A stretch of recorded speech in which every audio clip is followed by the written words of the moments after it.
So I ended up working with a protagonist from the tribe and from the Misak people.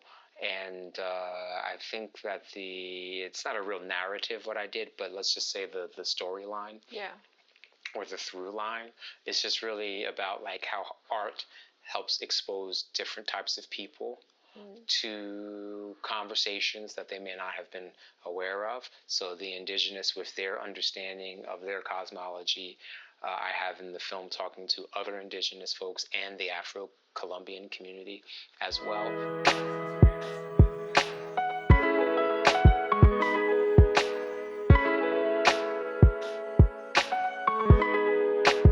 Hello, everybody. Welcome back to the Current Art Podcast.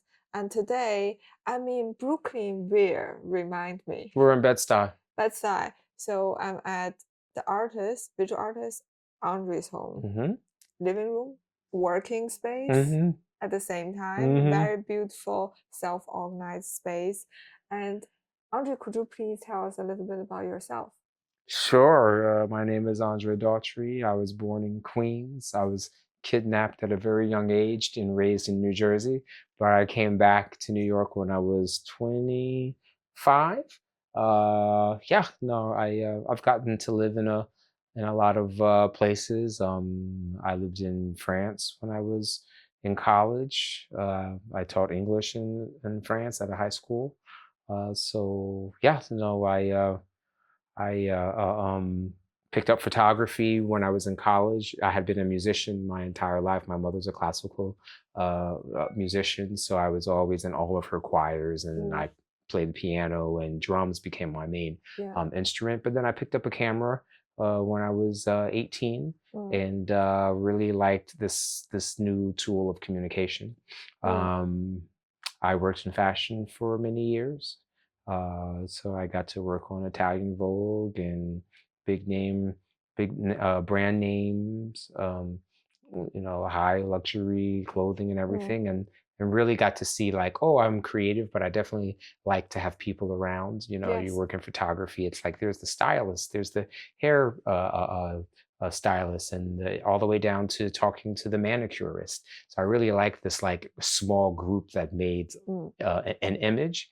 And then after those years of fashion, I decided just to concentrate on my own art. And I just knew that what it is that I wanted to say was not going to, even though I deal still a lot with clothes, but it wasn't going to be wrapped up in the more capitalist endeavor of fashion and selling clothes and seasons and making people desire things that they may not necessarily need to buy at the end of the day. When I was at Cal Arts, where I got my MFA, I knew that I didn't need to learn any technical photography stuff outside of like talking about critical theory and everything. So I really concentrate on filmmaking. So now I consider myself to be an interdisciplinary artist, where I always work with a conversation between film and video. After Cal Arts, I went to seminary, Union Theological Seminary. Cornell West teaches there. My first class in theology was with James Cone, the founder of Black Liberation Theology. So it was really refreshing being at seminary, because I was working or studying with people who had a spiritual calling, when one can say that sometimes in the art world, where it should be like a spiritual vocation, it's been turning into kind of like a careerist kind of thing. So it was nice to kind of re-energize like vocation or spiritual calling. So seminary was cool. I was the minister of the arts at Judson Memorial Church. Judson Memorial Church in the Village, which is home, was the birthplace of postmodern dance, and the Judson Gallery, where you had the Happenings and the Fluxus Group, and also one of the 3 or 4 original sites of Off Broadway. So I did that. And then after that, 3 years with an indigenous tribe on my last project in Colombia.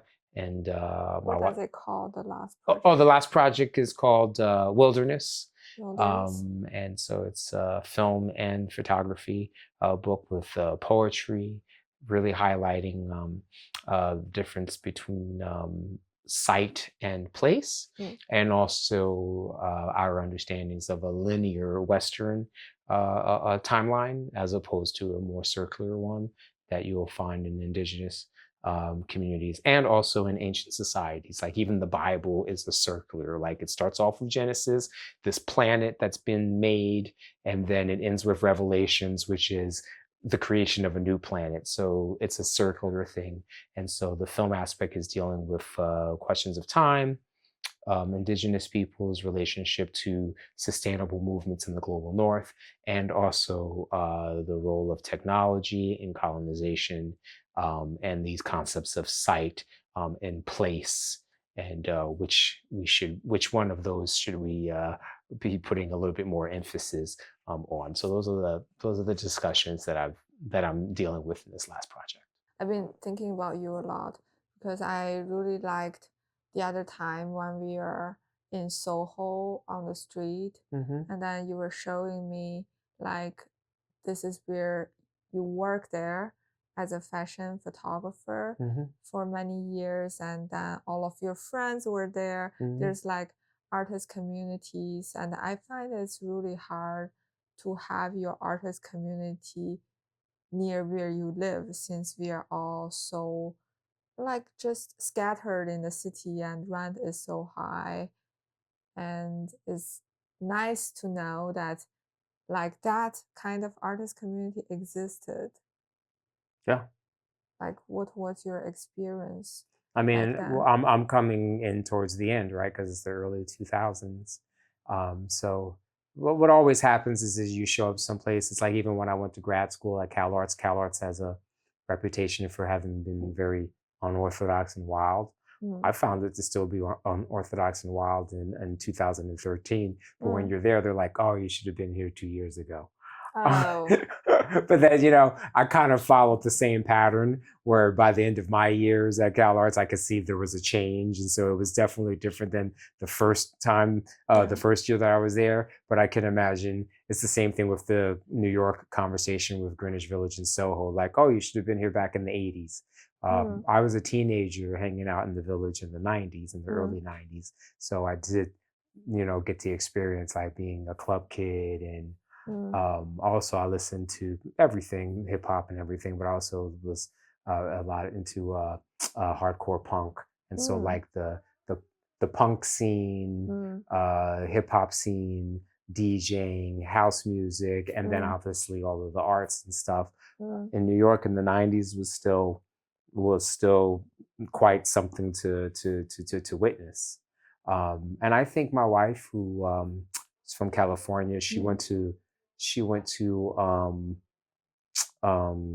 Sarah Lawrence for school, and she was here in the late 2000s to study dance. And I also believe that she actually got that great experience as well. But, you know, as far as like 50s and 60s and 70s in Soho, it was, you know, from what I've read and obviously from all the art that we know that came out of that time period. Yeah, you just walked around, you know, Greenwich Village, Soho, everything that was south of 14th Street and north of Canal Street was this oasis of just like, you don't know what it is that you're going to see, but you're going to see something amazing. Oh, it's interesting. Are there like a lot of exhibitions? Were there lots of like artists having guests over? What is the feeling of like being active in that area? Yeah, well, you know, a dancer friend of my wife's asked us to come and see a piece that they were working on. And I was so surprised, like, we actually went to like a dance studio still running in Soho. Oh, and it was just kind of like, oh, wow. Like, oh, this is what it felt like to like your neighbor is working on this, or, you know, there's Richard Serra in this loft, and then Philip Glass came and did a little bit of plumbing or carpentry or something. And then Philip Glass is doing experiments with keyboards, and like this is all happening in the neighborhood. So I have some of that feel of what that is, because like I said, the 90s and the 2000s, especially, it might have moved over. You know, you have East Village, and then turns into Williamsburg, and then it turns into Bushwick, but you're still like walking around and like coming up against people like wearing interesting things, and just kind of like, I don't know, the street was so inspiring. It's like you walk around the village now and it's like, it looks like the exact same people who used to live on the Upper West Side now live south of 14th Street. So it just doesn't have the same like energy of like crazy or innovative or avant-garde. It's just I don't know, it's a different scene now in New York. And as we said before, with rents and everything, it's hard for people to actually live in a cluster neighborhood where it's like, oh, you know, you're going to run into your people. It's much more isolated now. You know, you talk to people and, you know, where do you live now? It's like, oh, they've probably moved 4 subway stops further out than where they were before. So it's interesting because it seems like nowadays socializing is more like a forced. It's like you have to have an event that you have to really organize it in order to be socialized as an artist.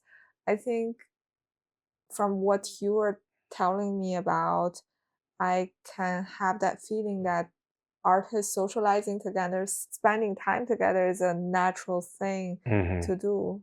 Yeah. So I kind of miss it, you know? Yeah, interesting. So you're a filmmaker, you do dance, you have a project going on about your film. Can you tell me a little bit about this new project that you're working on? Yeah, I mean, new in the instance of, or in the sense of still putting it together to present, but it's been working on this for 5 years. When I was finishing up my residency at the Lower Manhattan Cultural Council, I realized that I kind of wanted to do a project outside of the States. Yes. And so my work is always dealing with what do spiritual traditions have anything to do with contemporary, let's just say, for lack of a better word, secular society or pluralistic democracies. And I was interested in taking a look at what do indigenous folks in the global South think about the global North's ideas of ecology and sustainability. You know, after Cal Arts, I went to Union Theological Seminary, and so I studied theology and ritual contemporary art there. And so I am always asking questions, as I said, just to reiterate, just like what are the intersections of spiritual practice and art? And so I do practice Zen Buddhism. I grew up Christian. And so the understandings of like Eastern and Western religion, I was very familiar with, but I wanted to see what it was to deal with indigenous culture and what those cosmologies have that are different or similar, just to investigate. So my wife and I moved to Colombia and lived with an indigenous tribe for 3 years in Colombia. And yeah, so I worked on photography and trying to find a publisher to put the book together, and did a film, which I'm constantly editing and working on. We've only been back for 3 months. We moved back in November of 2024, but we originally moved to Colombia in September of 2021. Yeah. Interesting. So how does it work when you want to join, like you want to co-live with the indigenous society? Is there like a process of, you know, getting used to them, they getting used to you, adapting to each other? 100%. My first connection was actually through Union Theological Seminary. There's an institute of it's an ecological institute that concentrates on how do we actually address, you know, climate change and those things from a spiritual lens. Yes. And inside the institute, there's also a section called the Original Caretakers. So it's a network of like all the shamans from indigenous cultures from around the world. And so I spoke to the director of that institute, the Original Caretakers, inside the Union Theological Seminary's Earth Institute. and he connected me with a shaman, which is a Siberian term. Yeah. So in Colombia, they would just say major, which means like elder. So he Okay. connected me with an elder with the people called the Coconucos, who are next to the people that we ended up living with. So we went down to Colombia in 2019 for 2 weeks, and got to meet the I guess you would say the provost of the Misak University. Yeah. That's the Misak University is more like because they're not accredited yet, but it's more like a cultural center for the Misak people. And so I struck up a bargain with him that if I would come and teach English and be the official English teacher, if I would be able to live amongst them. Now, that being said, because there's so much distrust and also trauma, Yeah. Between indigenous culture and culture that's not part of the culture, the people. So it took a while to be able to get official permission for me to pull out the camera and to start filming. That's interesting. And so I had to present multiple times what the project is about. And I didn't speak Spanish before I went, so I learned Spanish. Yeah. And so every day I was just very disciplined about learning Spanish, because the better I spoke the language, the better I was able to express what the project was. So I worked very hard to get to a good level, because just trying to explain what it is that I'm trying to do. So just to be able to present took about a year for me to be able to stand in front of the tribal council and say, this is what the project is about. Then I got permission, and then had to renew that permission every year because of tribal politics, where they have elections every year. So there's a new governor, there's a new mayor, there's a new provost of the community center, and so you just have to I had to keep re-explaining what the project is. But we were still recognized because people had taken class with us. My wife was teaching the English classes with me as well, and so it was about really being seen, staying in place, and contributing. For us to be able to do the work that we went down there to do. Oh, interesting. And where is it in Colombia that you are So working on? in the southern part of Colombia, so Colombia is broken up by departments, what we would call states, but they have departments. And it's the Department of Cauca, which is traditionally known for its indigenous folks and for guerrilla movement and activity. So when we lived in Medellin, and then we eventually got an apartment in Bogota, so we would always be between a city and the reservation for the time that we were there. When we would tell people yeah, we're getting on the plane to go to Cauca, that's the department, and people are like, what? That's crazy. You shouldn't be going there. It's dangerous. Why would they say that? Well, because of the history of the left-wing guerrillas that are fighting with the paramilitaries. And it's just a very violent history in Colombia, all over the country. But then there's certain places that are particularly hot. Yeah. So we were in a really hot region. Yeah, I see. So that is where the indigenous people lives? A lot of them. There's indigenous people all over Colombia, but Cauca is known for its quantity of and variety of indigenous tribes. Do they connect with the local people? Do they have connections? Because it seems like when you told me about the whole network, it seems like you got connected with the institution in America, and they're able to connect you with another cultural center in Colombia, and through that institution you get to know the people that you want to work with. Yeah, it's true. There's conversation amongst the different indigenous tribes. There's also competition. As far as the indigenous influence on local folks who are not indigenous, not so much. When we were there, the mayor of the town, which is next to the reservation, because the reservation has its own autonomous leadership, but the mayor of the town at that time for a year or two was actually from the indigenous tribe. But then they were also voted out during that time that we were there, in a more right-wing mayor came into the position. Usually the indigenous are more left-leaning. Yes.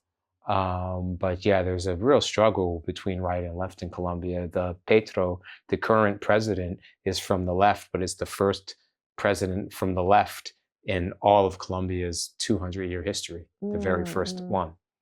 The very first one. So the influence of like the cleanliness of the town, one would think, but this is part of the reason why we went down there, is like, what are these romantic notions that we have of like indigenous, like, oh, they must like be in total harmony with nature, and when they grow food, it's got to be all organic and clean. And it's kind of like, no, like they use pesticides. And the Misak University, I learned how to do some potato farming. Like the Misak University is teaching like how to have more organic and traditional ways of growing, but people are also just trying to, make money. I see. So I can't say that there's such a heavy influence from indigenous culture and cosmology to the local mestizo white Colombian population. I see. So what draws you to this indigenous society at first? Is it farming? Is it their lifestyle? Is it their spirituality?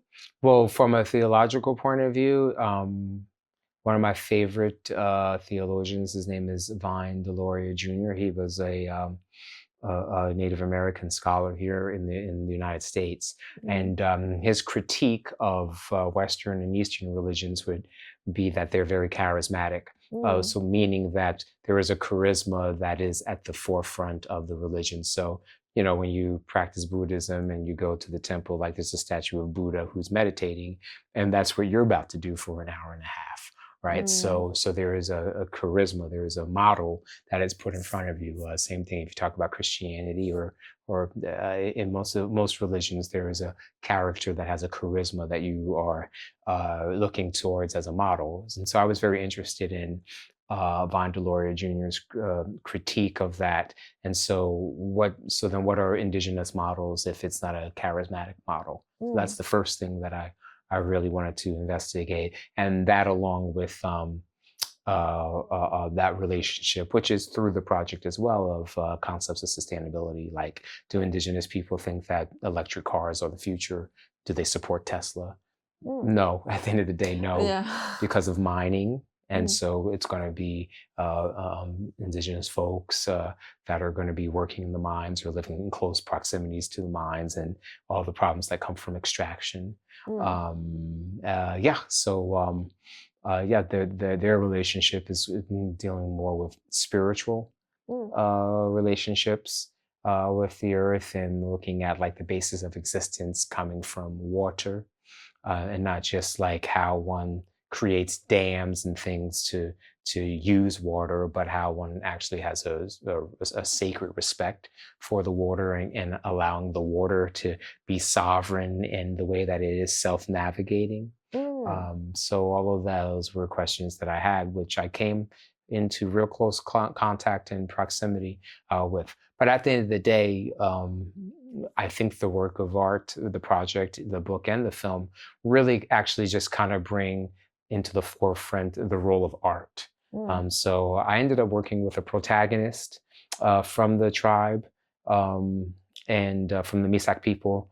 And I think that it's not a real narrative what I did, but let's just say the storyline, or the through line, is just really about like how art helps expose different types of people to conversations that they may not have been aware of. So the indigenous, with their understanding of their cosmology, I have in the film talking to other indigenous folks and the Afro-Colombian community as well. So it's just really turned into like how art itself, the act of poetry is featured very prominently in this work, photography, music, and how these can work as vehicles, as we know, art communication vehicles.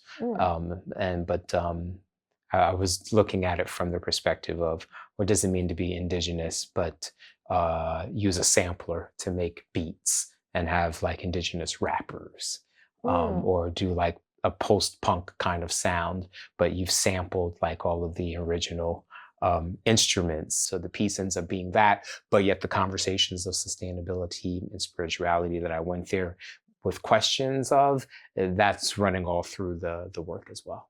Understand. It seems like you got a really lot of support from the local communities there. Yeah, I mean, it wasn't easy, but at the end of the day, I did get support. I think I had some strategic ideas of working with a person in the community as opposed to me just being a person picking up a camera. Mm, And doing this like kind of like ethnographic study, mm, working with a person and then how they were using our experimentations in music. I made some original songs.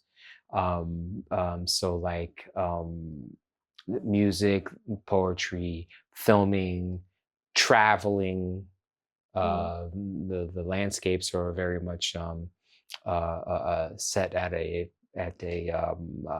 high level, meaning, and I don't mean just quality, but just kind of like how much time that the viewer gets to spend with landscape, the way that my protagonist and I spent with each other in those landscapes as well. So the landscape is very much there, and the landscape is also there because it's part of the body of the community. mm. So hopefully, well, one thing that I can say is you don't go down there and then learn those relationships and then say, okay, now I have an understanding. It's about how do you actually realize that what they have, we don't have. We have like an absence when it comes to us looking at our own landscapes. So I hopefully got to making it so that there's a kind of a feeling that there's a relationship between the elders' knowledge, the cosmology, and the land. And you can see that the protagonist Miguel Tumina has a strong relationship with it. And through his resonating between past, present, and future understandings, that we might also feel an absence that we might want to actually fill with our own relationship, with our own environment, our own nature, which is our body, if we follow the logic of territory and body and society being all part of the same sum, the same whole. Mm. Recently, I really have this kind of strong idea, um, because of the current politics is always very upsetting. And then I have the feeling that whenever I see, for example, Ukraine war or Gaza war on social media or on news, I look at this landscape that has been destroyed. I was thinking how painful it is just to look at them, not even as a locals, but just as a person that is somehow a little bit far away than the locals. And I already can sense this kind of pain and destruction that I feel like as human, as this generation, that we have destroyed something. And I think we are a whole, not only like land, territory, politics, society, but also we human as a whole. That if there's a aggressor, if there's a destruction, it happens to every one of us. It's not happening to just a group of people. Yeah. Yeah, yeah, exactly. So that's why, when you're talking about elements of like water being sacred, this happens in Ecuador where you give like legal rights to a river, so like the river can do what it's supposed to do Yeah. and the fish can be what they're supposed to be. Yes. And so once you manipulate those things with only human concern and not concern with what's actually happening to the river, then now you're disconnected from that spiritual connection of like having a respect of the sovereignty of everything, while everything is also still codependent at the same time. And then one other thing I'll say is I also, because I was using my drone a lot, making comments about technology and the use of technology in colonization. So, like I said, manifest destiny. Photography was used so much in the Western expansion of the United States, where you have these beautiful, pristine photos of this virgin open landscape. There's no indigenous there. So you're sending those images back, and people are like, "Oh, sure, I'll cross Mississippi to take my stake in that land, and it looks like the land's just waiting there for us." So conversations of like site versus place, site being a concept of just like the cardinal points, and the West can like divide the world between the Spanish and the Portuguese with the line of demarcation, and they just break up sites. And when you do that, then you don't have to pay attention to place, because place brings along way more weight of people, of history, of food. If you say you're from New Orleans, well, that's a whole place, and so there's jambalaya, there's gumbo, there's a whole relationship to food that delineates what the New Orleans experience is versus the Arizona experience. And so if you can just allow sight as your conceptual framework, and technology, like now we have drones, but shipping, navigation, all those kinds of things, those aided in the replacement of peoples, of histories, of places. And if you have to deal with place, then you have a much more difficult obstacle to just erase what was already there, to put what you want to put there as well. So those themes are also working in there with my use of the drone in the book and in the filming, poetry to help bring forth place, because I have text that's going along with the actual different sites, but places that we're actually at. I don't even like to use the term site-specific work. It's place-specific, because site still is this kind of like neutralized, deracinated, uprooted relationship to geography. When place is more bringing in all of the elements that mean so much to the nature, the people, the language, the commerce, and everything that's involved. Understand. So site is more like an area that is decided like politically, geographically, but places has all the traces that people live there generation by generation, has their culture, this very specific thing that is special to them. Yeah. So do you think it is important to come to those places to really experience and to live there for extending period of time before you make a work about that place? For example, in your case is Cauca, Colombia. Yeah. And I'm sure I still pronounce it with an American accent, but yes, it's Cauca.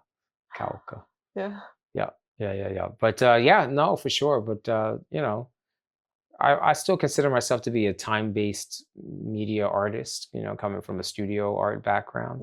But because I tend to take protagonists who are going through actual social movements, this time around as indigenous reality and sustainability. Previous work was on the New Sanctuary movement in New York under the Trump administration, where I worked with a protagonist who was fighting his deportation back to Guyana.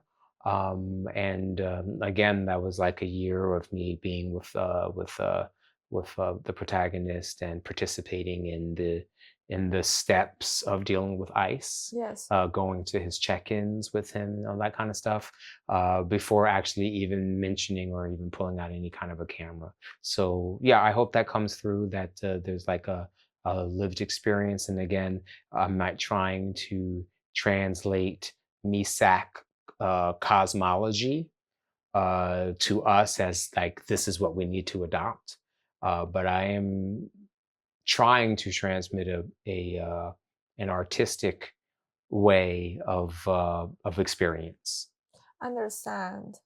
Interesting. So it seems like that every time before you deal with a subject or a protagonist, that you spend a lot of time just to be with the other person, just to be in the other person's shoes. Yeah. Yeah. Definitely. I mean, I don't know. Maybe it's my astrological sign, but I'm a Taurus, and so a Taurus is, it's a sensual sign. It's the senses that are very much a part of like how we move through the world. So yeah, it takes time to take in not just a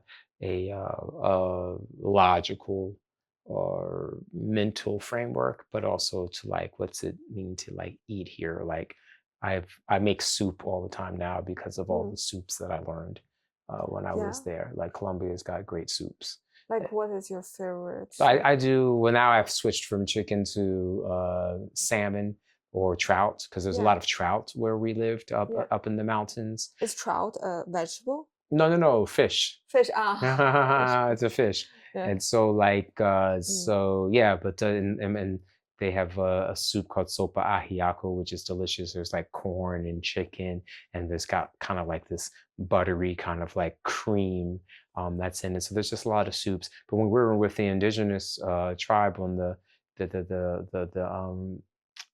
big shopping day was Tuesday. And Mm. so the market was like packed. And so I would just buy everything on Tuesday, make a soup. And because I was busy every day working on the project and still working to obviously make some money to maintain our lifestyle down there, or our lives down there, I just got into like just making a delicious thing that I could have for 5 days. And then being with people who are eating soup and just learning those tastes and those rhythms, Mm. so the rhythm of when you're food shopping and this, that, and the other. I think that's all part of like being a witness to someone's lifestyle, because you yourself have adopted the lifestyle. My wife and I, we had to learn how to wash our clothes by hand. We didn't have a washing machine, so we washed all of our clothes every Sunday by hand. And the shock is funny to see that shock. I guess I had that shock too, but Yeah, I'm not so shocked anymore. I've washed clothes by hand for 3 years. yeah, Yeah. but it's summer clothes, right? No, it's cold up there. It's what? It's 8,500 feet above sea level. It's Oh my cold. God. It's cold up there. So you just don't wash your clothes so often. Well, you just wash it once a week, but you have a clothes washing day. Oh my God. Is everybody washing their clothes on that day, or Well, what? I don't How does know. it I don't know work? what their personal rhythm is, but Ah, people don't have washing machines. are you washed by the river? Are you washed in No, we didn't have to home? wash by the river, but like you have a sink and you have running water, and like you're drowning the stuff in like soapy water and then wringing it out and then rinsing it and drowning it again and then rinsing it. And it was a nice 3 hour Three affair of, hours. of washing your clothes. Crazy. Yeah. Oh my God. Every time I go to the laundromat, I feel like it's a torture because I used to have a laundromat at home, and now I don't have a laundry. I used to have a laundry machine at home, and now I don't have it anymore. Yeah. Crazy. You have to set that part of the day to washing your clothes. Otherwise, you will not have clean clothes, and it's a physical job. Oh my God. It's so interesting. Yeah. I mean, I felt like I wasn't doing enough exercise. It's very hard to maintain like a movement-based practice since I'm dancing, I'm doing movement. So I had to go to yoga studio Uh-huh. because I just couldn't find like a period of a day that I'm doing any labors. Uh-huh. Uh-huh. Uh-huh. Yeah. Well, yeah. Yeah, I, no, I hear you.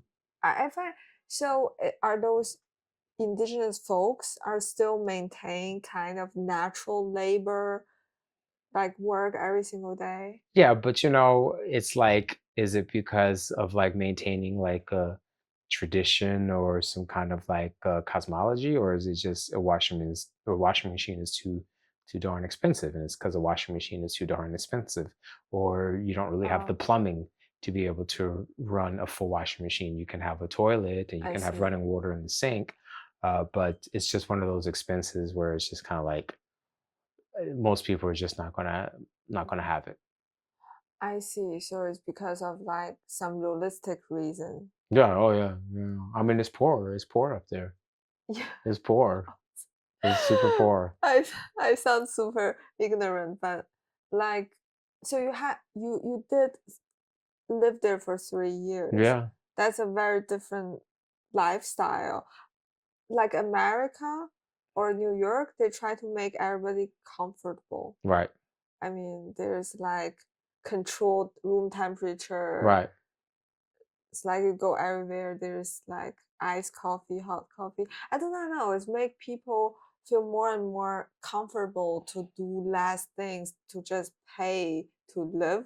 Yeah, yeah. And it seems like that your lifestyle in indigenous tribe is a very different, like opposite way of It's living. a very different rhythm, that's for sure. And just the relationship between time. And so, you have like a Latin American time, and Yeah. then there's also an indigenous time, which is Oh, even, really? well, it's even more foreign than like Latin American time. Latin American time is like, well, things are just later and longer. And indigenous time is yeah, I mean, there would be moments where we can jump on a small little bus leaving the indigenous university from teaching. We normally taught all day Sunday. Yeah. But if we got out a little too late, there was no more buses coming by, and so we just had to walk the whole hour back to our house. And so that's just what it is. But now you're in beauty. You are, not to sound corny, but you are in harmony with nature, with the rhythms of nature. There's horses and cows and chickens running wild and free. They're everywhere. And so it's just like, all right, well, I guess we didn't get that last bus to get back home, so we just have an hour walk. But you have an hour walk with like amazing mountains and hills and sounds and waterfalls and everything. So you're just enjoying just being in the moment. In moments it can be frustrating, especially if you have like a Western schedule I bought all these tickets. We need to fly here and shoot this scene and shoot that. So you're still having to navigate like uh, your structure along with a different way of moving around in time. You can do it, but you're just managing two things at the same time. Always Mm. managing two things at the same time. Yeah, so you have a Western part of your brain, you Mm-hmm. have a indigenous part of your That brain, you're or do trying to they develop. fight? I don't know if it's a fight, but it's not. It's something that you're just not used to. Yeah. Yeah, so it's a lot more adaptation than when I moved to France. I moved to France when I was 19, so I lived in France for a couple of years, and it's still Western. It's different than America, obviously, but no, it wasn't the same level of adjustment that we had to go through over the last 3 years.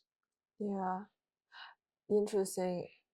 Like from Berlin to New York, Mm. I also need to adjust Mm. somehow. Yeah. For example, you were mentioning, oh, you didn't catch the last bus, so you have to walk in the forest.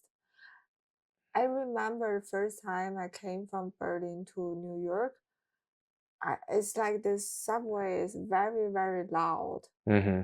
I feel like just walking in is like walking in the hell. Mm-hmm. This Yeah. kind of feeling, and everything is so fast. Like you go to a T-Mobile store, you want to buy a SIM card. Mm-hmm. Before they charge you, there's like a 1 minute talk, Mm-hmm. 30 seconds of talk. You Mm-hmm. didn't even understand what Yeah. they're Yeah. selling to you, Yeah. Yeah. and Yeah. that is Yeah. already the time already gone. I felt life is like constantly like a hamster in a wheel. You're just Sure. like running forward and keep speeding up. I felt it's kind of like a painful to live in this society, that we are pushing ourselves to do more things, and we are also pushing other people to do more things. And I feel like art is a subject discipline that you have to take your waste time to Yeah. think. Yeah. Yeah. Yeah. Yeah. Yeah. Yeah. And Yeah. so, what do you think? Did you like learn something from indigenous people about their time management? What did I learn? No, I don't think I learned anything new. I just learned how to adapt to still get things done. And maybe there was times that applying my New York. I mean, I worked in fashion for many years, so like my New York way of getting things done. I remember telling people, yeah, we got the permission from the tribe, and they would be like, whoa, what, in 2 years? That's something that normally should take 5. And so I just kind of like still had this certain kind of pressure of like, I don't have I that understand. much time to be down here. So I talked to people respectfully, but respectfully was consistent and disciplined in wanting to see certain milestones Oh, understand. at the end of Yes. the day. Yes. But I just to kind of go back to your main point, I think a lot of times maybe it's maybe not just the art world, but I did notice this in fashion and in art.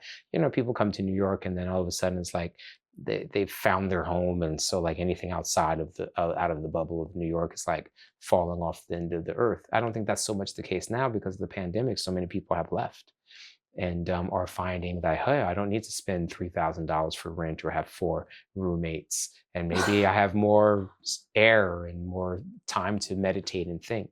Yeah. I was never that type of person. The only thing that I would say was kind of like I was being typically New York or New York artist is, my love of riding my bike and public transportation and not wanting to drive. But going to Cal Arts, I was in the car all the time because you're in California. And I've lived in all 4 time zones. I went to undergrad in Michigan. I started working in photography in Chicago. I was in artist residency in Denver and lived in Denver for a little while, and then Los Angeles. So I think the other thing is just to respond to what you were saying is it's just, I don't know, my lack of attachment to New York is the only place to be. And not saying that it's not my home. I was born here. I grew up in Jersey, but I was born in New York. My family are here in New York and in New Jersey. So like I don't have another city that I want to live in.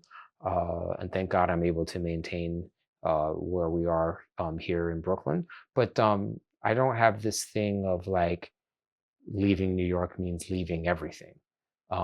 You can leave for 3 years and come back and people still recognize you and start back up again. But I never had this fear um, of uh, of displacement. I actually find that to be an exciting thing to do. It's not something you have to do at every moment of your life, but I do enjoy being here and then being there and being here and then even being there. So like the last 3 years, I would be 4 weeks in New York because I teach at Hunter College, and so I was doing some 1 credit classes that I could teach in 2 weeks. And then after 4 weeks, we go back to Colombia, and then it would be 3 months at the reservation, and then 2 months in Medellin, or 3 months at the reservation, and then 2 months back in Bogota, then back at the reservation, and a month in New York, and then back in Bogota. So we were always packing suitcases and which equipment do I need and what am I taking. So we're always on the move. And I have to say that there's an enjoyable aspect of learning how to be comfortable in 3 completely different places. As soon as you arrive, you know where to go, how to go, the tricks of how to do it better the next time. So that's actually quite exhilarating. That came from when I used to work in fashion and we would fly all over the world doing shoots and everything. And so being on a plane a lot. So I think that kind of like breaks you out of um, being in just a New York rhythm. Like everything that you just described about New York, I don't feel. Like I know what it means to be in the city. I know like it's a faster pace. It's faster than Paris. It's faster than Madrid, obviously. Berlin, I've never been to, but I'm imagining that New York is just a faster paced city. Maybe Mexico City is faster, or Japan, but Japan being more organized, even though it might be a little bit faster, but more organized. Yeah, I don't know. It's like I'm getting on the train, going opposite traffic than what people are doing when they're going home from work or they're on their way from work. So I don't find myself that much in a rhythm that is this 9 to 5, like kind of day to day thing. Hopefully most artists are able to like kind of live and carve out a schedule where it doesn't feel like they themselves are now 9 to 5 workers. And I think that New York arts are the art world, like Soho and stuff. I think it always did have that. Um, but um, but now because the cost of living and people working so many jobs and then still trying to create, yeah, I can see it being very frustrating keeping up with a certain pace. But I do have to say that as a New Yorker, I have left the city so many times in my life to live in a completely different place that I don't come back and feel like my job is to catch back up to a rhythm. I don't, yeah, I never feel that. I never feel this pressure or this weight of what I'm supposed to be doing to like make it. Also can be my age as well. I'm 47 years old. You know, when I was 25, you know, I'm working in fashion. And so, yeah, I'm at this pace. But after those Mm. years of leaving fashion and just embracing doing art full time, no, I've never had any feeling of guilt or missing out or not moving fast enough or whatever. And I don't know, maybe I'm missing out, maybe I'm wrong, but I don't think so. I think that my time in my space and working from home, or when I do go and teach, that they're all manageable pockets, and I never feel overwhelmed that I'm not paying attention to what I feel my vocation and my purpose is that I'm supposed to be focusing on. Oh, shocking! You're 47. Yeah. You did you did have a very good skin Ah, condition, so ah, it's hard to tell ah. that. I never know you're 47. Yeah, I'm 47. Oh my God. I'm 47. So that's what I was saying. Like, you know, I started hanging out in the village in 1991. I would get on the train from Princeton. I grew up around Princeton University, and be in the city in 50 minutes and hanging out in the village and everything. So 1991 onward. You know, being back in New York and music and art and all that kind of stuff. And Mm. so, yeah, so seeing those transitions in New York, this post-pandemic New York, I think it was getting there in the 2010s, and then the pandemic came and just kind of like made this acceleration of like there was a pre-pandemic and now a post-pandemic New York. And I think that now, as far as community, especially with my wife, with like the dance community and stuff, it's just not the same thing, and you're just not living in close proximity to each other, which is part of what makes community, or a big part of what makes community, as well as just being in proximity with people, and not just at the institution that the work is being shown, not just at the Mm. you know, the theater or the dance studio, but like community. Like, it's nice to be like, hey, I'm going to the bar and like look at these people that I can jump into this conversation with about something that I just read, or someone introducing me to a new writer or something. And I don't know where that's happening. I'm not saying that it's not happening. It's happening on campuses and schools, but you know, what about like just like the artist at the cafe? And wow, Mm. what's that book that you're reading? I never saw that Bell Hooks book before, and blah Mm. blah blah. Just a lot of Mm. that, a lot of that. I don't find that to be existing. Well, my experience was that, you know, we do still have that traditions, Okay. but that tradition still, it's happening like through friends, or if you know somebody, if you have been invited to somewhere where you were talking about this proximity, it feels like it happens very naturally. It's more like it happens in a cafe where everybody don't know everybody, Mm-hmm. and there's no less judgment, there's less like networking, there's less this effort to make it work. It's more like we just spending time and then sharing inspirations and knowledge with each other, like what we learn. Which is the network, but the networking is just that it's Yeah, that you're making a verb, or the gerund, networking. And yeah, so it's this like object that has to be activated. yeah. It's uh, almost like an action. It's yeah, nowadays network is not a noun anymore. It's more like a verb that you have to actively do it in order to be in a network. Of course, that's very, very sad, but well, I think it's still important to meet people, and obviously, you know, when you're working on projects such as what you work on or what I work on, obviously we're going to have a network. But to like make this goal of the meeting people for a careerist move is, yeah, I mean, that's not interesting to me. But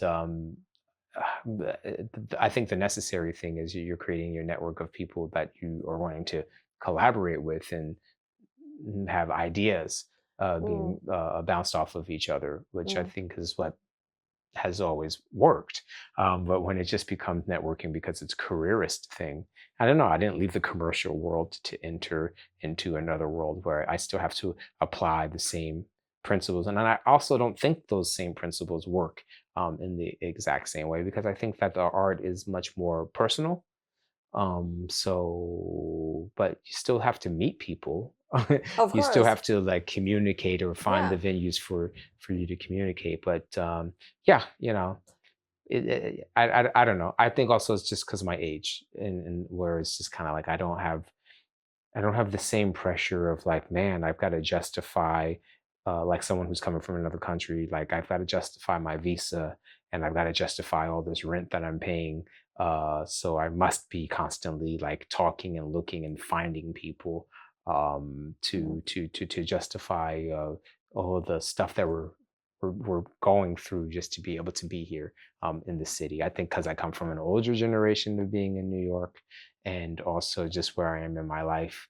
No, I don't have the same. I just don't feel the same pressure of the city where everything's moving, and I'm not moving if I'm not in the fray or at the same velocity that everybody else is in front of me. It's so interesting, because we have like a 20 years difference.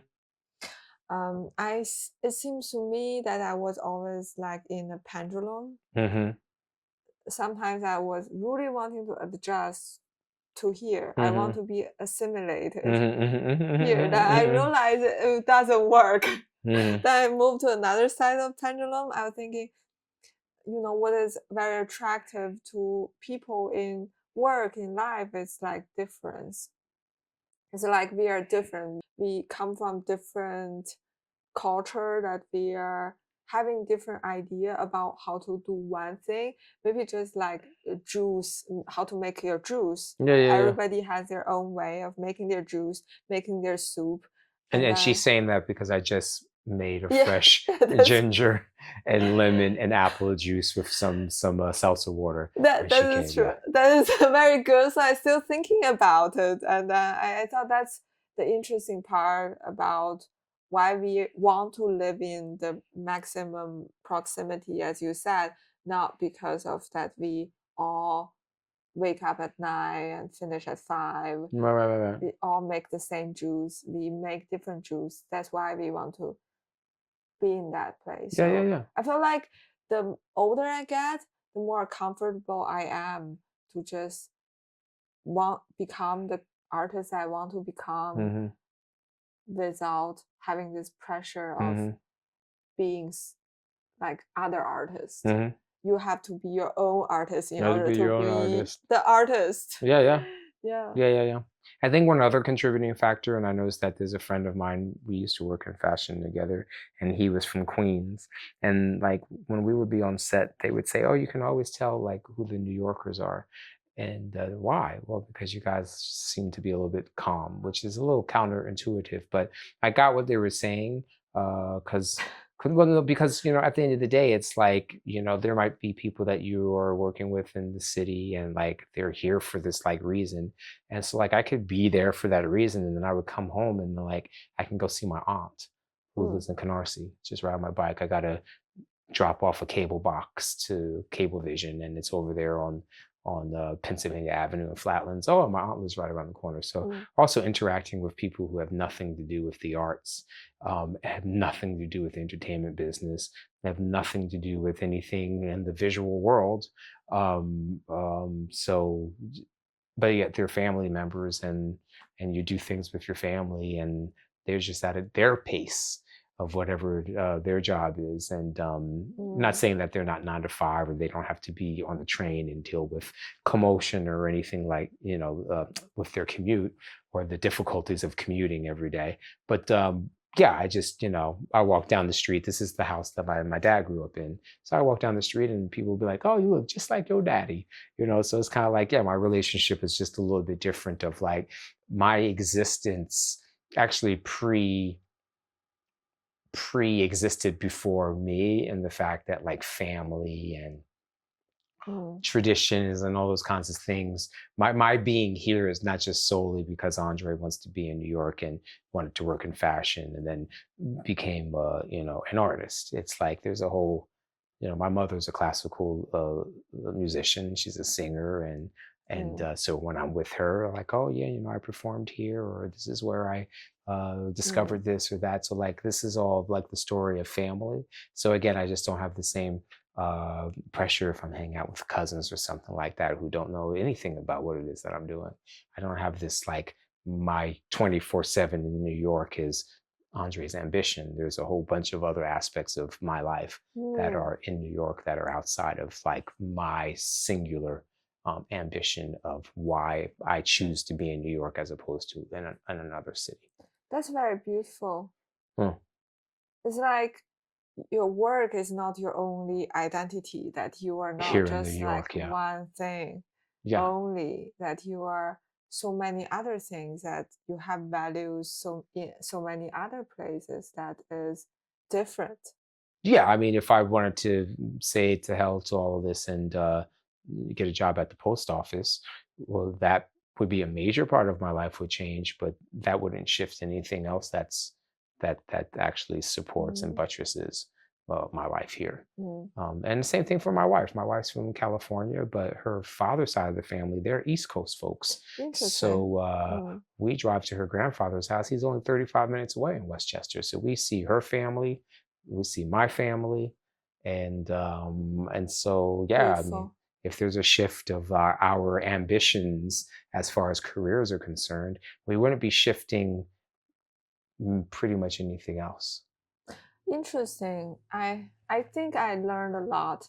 I mean, by talking to you, I think we have to have many legs under the table, because if one just accidentally got broken, you have other legs, so you're just not standing on one leg only and trying to balance and try very hard.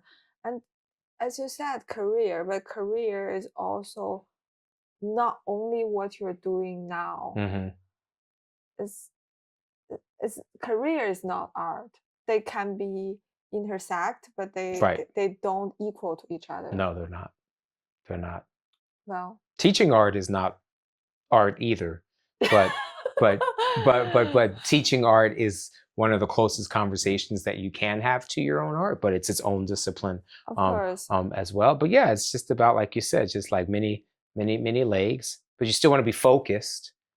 Like I do make music. I've always been a musician, but then I gave up like, well, I'm going to be in the studio and like making beats for rappers or whatever. My music is actually the stuff that goes straight into my films, into my work. So I still have, as you see, I still got the keyboards and the samplers and my DJ equipment, and I made 3 new songs for this piece. I did it with an indigenous musician. I did it with Carlos Dangler, who was a friend of mine from way back, and he did the soundtrack.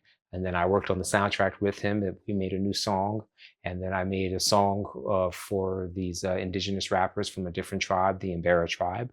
And so, like, I'm still making music, but so I'm just saying all that to say, I'm not trying to fulfill many different dreams. I'm a visual artist, but I still have such a music background that I find where all of me still gets to like find a place in my work. So I'm saying it's not about being scatterbrained when we're talking about having many different legs to stand on, but it does mean that you have many support. Yeah, you have many support. You have many forces, experiences, but then you still have to be like mindful when you're doing one thing, that is that one thing only, that we cannot multitask all the time. Yeah, right. Yeah, it's true. Anyway, thank you so much for being on my podcast. Thank you for having me. I appreciate it. Okay, so see you next time. Ciao, ciao.